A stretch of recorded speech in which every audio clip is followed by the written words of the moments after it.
contre le tissu éponge. De toute façon, on épingle.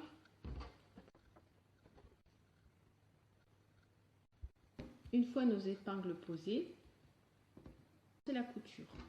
Pour cela, il suffit d'enfiler l'aiguille.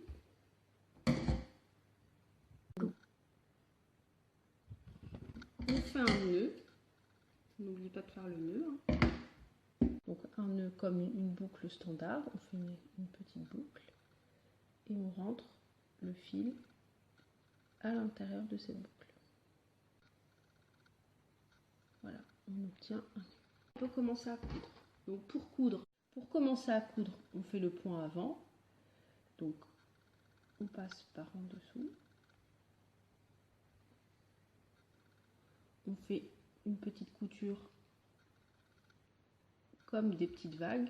Donc on pique, puis on ressort. On essaye de faire une couture assez serrée pour que la couture puisse bien maintenir la lingette. Donc,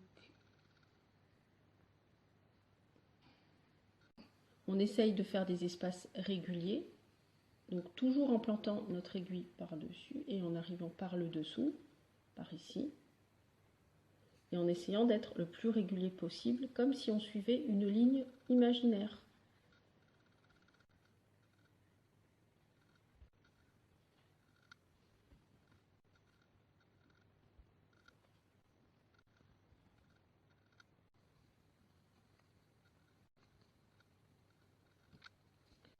Donc une fois qu'on arrive au bout, qu'on a fait presque toutes les parties de la lingette, on n'oublie pas de laisser l'ouverture.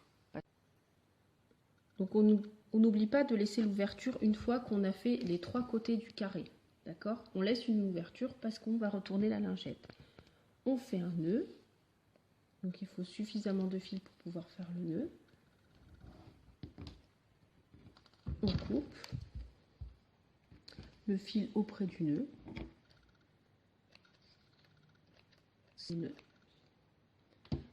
Et puis on retourne notre lingette qui est presque terminée.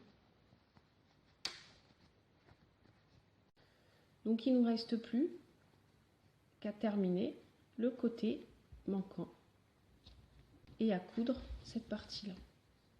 Pour terminer la lingette, j'ai épinglé, j'ai replié un petit peu le tissu vers l'intérieur, les deux tissus, le tissu coton et le tissu éponge, puis j'ai mis des épingles pour maintenir la couture. Et là, pareil, je vais commencer à coudre au point avant, comme tout à l'heure, de la même façon, en essayant de faire une couture assez jolie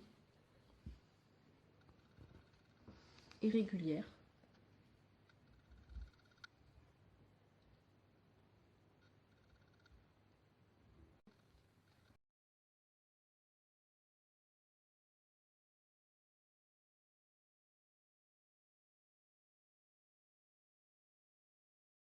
Donc on arrive à la fin de la couture.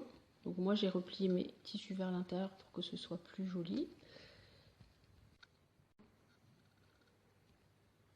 Je termine. Il ne me reste plus qu'à faire la lingette. Je fais donc